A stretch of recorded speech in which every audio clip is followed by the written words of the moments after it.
CHAPTER Ch7 of North and South by Elizabeth Gaskell. This recording is in the public domain. CHAPTER Ch7. New Scenes and Faces. Mist clogs the sunshine, smoky dwarf houses have we round on every side. Matthew Arnold.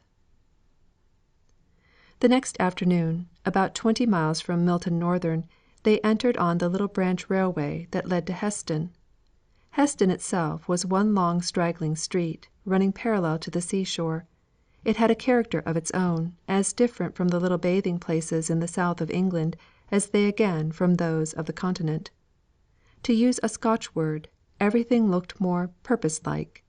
The country carts had more iron and less wood and leather about the horse gear. The people in the streets, although on pleasure bent, had yet a busy mind. The colours looked grayer, more enduring, not so gay and pretty. There were no smock frocks, even among the country folk. They retarded motion, and were apt to catch on machinery, and so the habit of wearing them had died out. In such towns in the south of England, Margaret had seen the shopmen, when not employed in their business, lounging a little at their doors, enjoying the fresh air, and then look up and down the street. Here, if they had any leisure from customers, they made themselves business in the shop; even, Margaret fancied, to the unnecessary unrolling and re rolling of ribbons. All these differences struck upon her mind, as she and her mother went out next morning to look for lodgings. Their 2 nights at hotels had cost more than Mr. Hale had anticipated, and they were glad to take the first clean cheerful rooms they met with that were at liberty to receive them. There, for the first time in many days, did Margaret feel at rest. There was a dreaminess in the rest, too, which made it still more perfect and luxurious to repose in. The distant sea, lapping the sandy shore with measured sound; the nearer cries of the donkey boys; the unusual scenes moving before her like pictures, which she cared not in her laziness to have fully explained before they passed away; the stroll down the beach to breathe the sea air, soft and warm on that sandy shore, even to the end of November; the great long misty sea line touching the tender coloured sky; the white sail of a distant boat turning silver in some pale sunbeam. It seemed as if she could dream her life away in such luxury of pensiveness, in which she made her present all in all, from not daring to think of the past, or wishing to contemplate the future. But the future must be met, however stern and iron it be.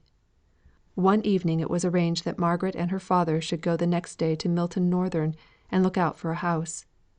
Mr. Hale had received several letters from Mr. Bell, and 1 or 2 from Mr. Thornton, and he was anxious to ascertain at once a good many particulars respecting his position and chances of success there, which he could only do by an interview with the latter gentleman. Margaret knew that they ought to be removing, but she had a repugnance to the idea of a manufacturing town, and believed that her mother was receiving benefit from Heston air, so she would willingly have deferred the expedition to Milton. For several miles before they reached Milton, they saw a deep lead coloured cloud hanging over the horizon in the direction in which it lay. It was all the darker from contrast with the pale blue grey of the wintry sky, for in Heston there had been the earliest signs of frost. Nearer to the town, the air had a faint taste and smell of smoke; perhaps, after all, more a loss of the fragrance of grass and herbage than any positive taste or smell. Quick they were whirled over long, straight, hopeless streets of regularly built houses, all small and of brick. Here and there a great oblong, many windowed factory stood up, like a hen among her chickens, puffing out black, unparliamentary smoke, and sufficiently accounting for the cloud which Margaret had taken to foretell rain. As they drove through the larger and wider streets from the station to the hotel, they had to stop constantly. Great loaded lorries blocked up the not over wide thoroughfares. Margaret had now and then been into the city in her drives with her aunt; but there the heavy lumbering vehicles seemed various in their purposes and intents. Here every van, every waggon and truck, bore cotton, either in the raw shape in bags, or the woven shape in bales of calico. People thronged the footpaths, most of them well dressed as regarded the material, but with a slovenly looseness which struck Margaret as different from the shabby, threadbare smartness of a similar class in London. "New Street," said Mr. Hale. "This, I believe, is the principal street in Milton. Bell has often spoken to me about it. It was the opening of this street from a lane into a great thoroughfare 30 years ago, which caused his property to rise so much in value. Mr. Thornton's mill must be somewhere not very far off, for he is Mr. Bell's tenant; but I fancy he dates from his warehouse." "Where's our hotel, papa?" "Close to the end of this street, I believe. Shall we have lunch before or after we have looked at the houses we marked in the Milton Times?" "Oh, let us get our work done first." "Very well. Then I will only see if there is any note or letter for me from Mr. Thornton, who said he would let me know anything he might hear about these houses, and then we will set off. We will keep the cab; it will be safer than losing ourselves, and being too late for the train this afternoon." There were no letters awaiting him. They set out on their house hunting. £30 a year was all they could afford to give, but in Hampshire they could have met with a roomy house and a pleasant garden for the money. Here, even the necessary accommodation of 2 sitting rooms and 4 bedrooms seemed unattainable. They went through their list, rejecting each as they visited it. Then they looked at each other in dismay. "We must go back to the second, I think. That one in Crampton, don't they call the suburb? There were 3 sitting rooms. Don't you remember how we laughed at the number compared with the 3 bedrooms? But I have planned it all. The front room downstairs is to be your study and our dining room. Poor papa! For, you know, we settled mamma is to have as cheerful a sitting room as we can get.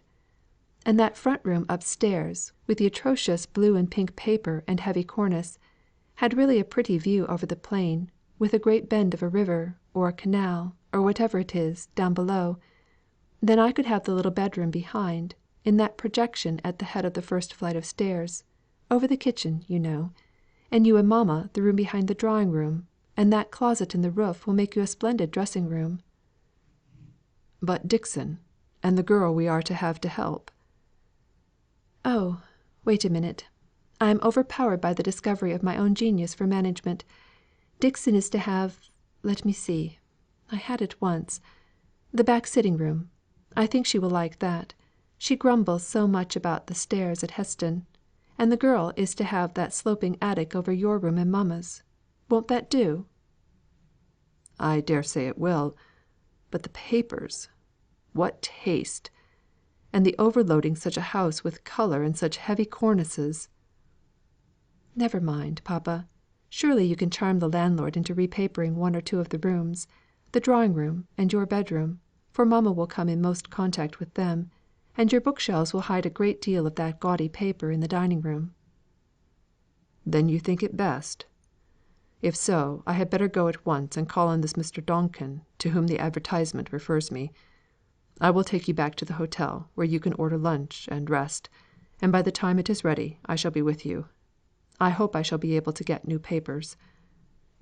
Margaret hoped so too, though she said nothing. She had never come fairly in contact with the taste that loves ornament, however bad, more than plainness and simplicity which are of themselves the framework of elegance. Her father took her through the entrance of the hotel, and leaving her at the foot of the staircase, went to the address of the landlord of the house they had fixed upon. Just as Margaret had her hand on the door of their sitting room, she was followed by a quick stepping waiter. "I beg your pardon, ma'am.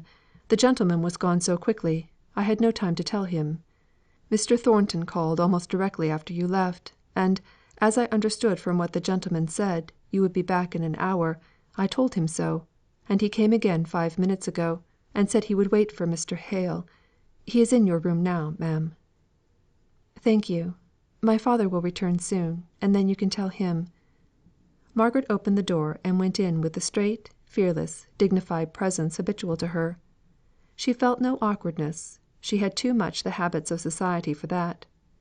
Here was a person come on business to her father; and, as he was one who had shown himself obliging, she was disposed to treat him with a full measure of civility.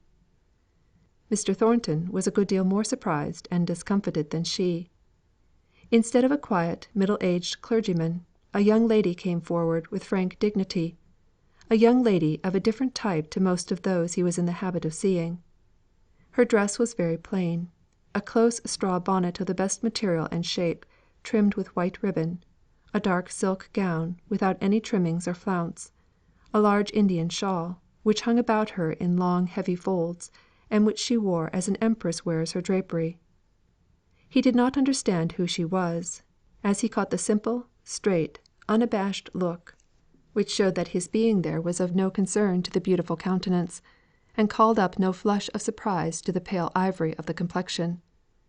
He had heard that Mr. Hale had a daughter, but he had imagined that she was a little girl.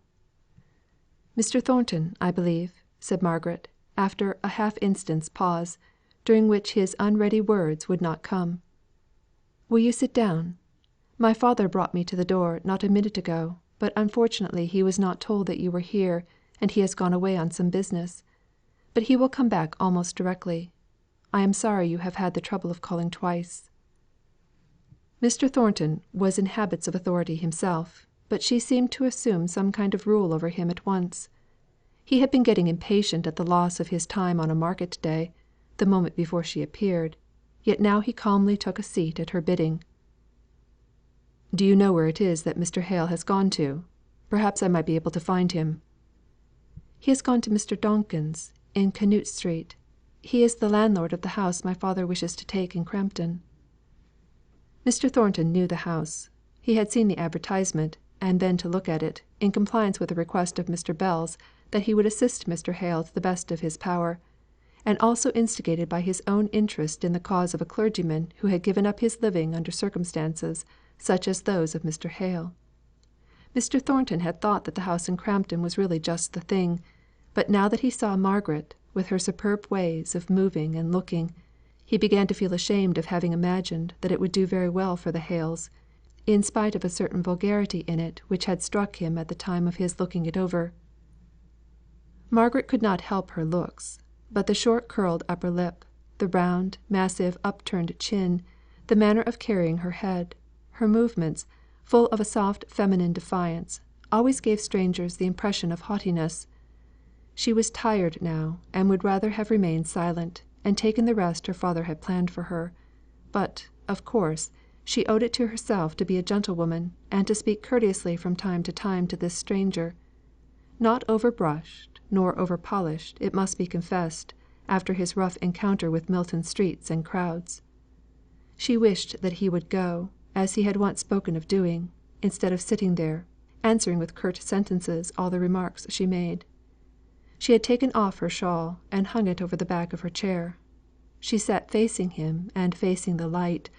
Her full beauty met his eye; her round white inflexible throat rising out of the full, yet lithe figure; her lips moving so slightly as she spoke, not breaking the cold serene look of her face with any variation from the one lovely haughty curve; her eyes, with their soft gloom, meeting his with quiet maiden freedom. He almost said to himself that he did not like her, before their conversation ended. He tried so to compensate himself for the mortifying feeling, that while he looked upon her with an admiration he could not repress, she looked at him with proud indifference, taking him, he thought, for what, in his irritation, he told himself he was, a great rough fellow, with not a grace or a refinement about him. Her quiet coldness of demeanour he interpreted into contemptuousness, and resented it in his heart to the pitch of almost inclining him to get up and go away, and have nothing more to do with these Hales, and their superciliousness. Just as Margaret had exhausted her last subject of conversation, and yet conversation that could hardly be called which consisted of so few and such short speeches, her father came in, and with his pleasant gentlemanly courteousness of apology, reinstated his name and family in Mr. Thornton's good opinion. Mr. Hale and his visitor had a good deal to say respecting their mutual friend, Mr. Bell; and Margaret, glad that her part of entertaining the visitor was over, went to the window to try and make herself more familiar with the strange aspect of the street. She got so much absorbed in watching what was going on outside that she hardly heard her father when he spoke to her, and he had to repeat what he said. "Margaret, the landlord will persist in admiring that hideous paper, and I am afraid we must let it remain." "Oh dear! I am sorry," she replied, and began to turn over in her mind the possibility of hiding part of it, at least, by some of her sketches; but gave up the idea at last, as likely only to make bad worse. Her father, meanwhile, with his kindly country hospitality, was pressing Mr. Thornton to stay to luncheon with them. It would have been very inconvenient to him to do so, yet he felt that he should have yielded, if Margaret by word or look had seconded her father's invitation. He was glad she did not, and yet he was irritated at her for not doing it. She gave him a low grave bow when he left, and he felt more awkward and self conscious in every limb than he had ever done in all his life before. "Well, Margaret, now to luncheon, as fast as we can. Have you ordered it?" "No, papa. That man was here when I came home, and I have never had an opportunity." "Then we must take anything we can get. He must have been waiting a long time, I'm afraid." "It seemed exceedingly long to me. I was just at the last gasp when you came in. He never went on with any subject, but gave little short abrupt answers." "Very much to the point though, I should think. He is a clear headed fellow. He said, did you hear, that Crampton is on gravelly soil, and by far the most healthy suburb in the neighbourhood of Milton." When they returned to Heston, there was the day's account to be given to Mrs. Hale, who was full of questions which they answered in the intervals of tea drinking. "And what is your correspondent, Mr. Thornton, like?" "Ask Margaret," said her husband. "She and he had a long attempt at conversation, while I was away speaking to the landlord." "Oh, I hardly know what he is like," said Margaret, lazily, too tired to tax her powers of description much; and then rousing herself, she said, "He is a tall, broad shouldered man, about how old, papa?" "I should guess about 30." "About 30, with a face that is neither exactly plain, nor yet handsome; nothing remarkable; not quite a gentleman; but that was hardly to be expected."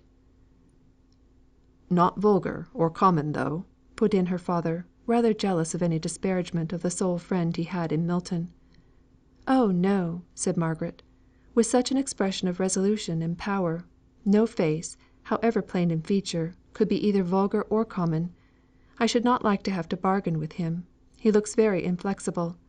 Altogether a man who seems made for his niche, mamma. Sagacious, and strong, as becomes a great tradesman." "Don't call the Milton manufacturers tradesmen, Margaret," said her father. "They are very different." "Are they? I apply the word to all who have something tangible to sell. But if you think the term is not correct, papa, I won't use it.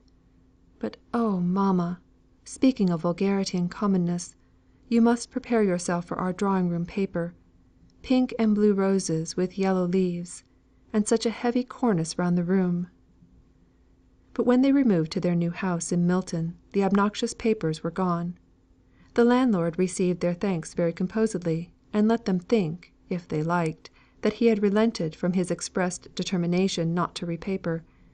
There was no particular need to tell him, that what he did not care to do for a Reverend Mr. Hale, unknown in Milton, he was only too glad to do at the one short, sharp remonstrance of Mr. Thornton, the wealthy manufacturer. CHAPTER 8.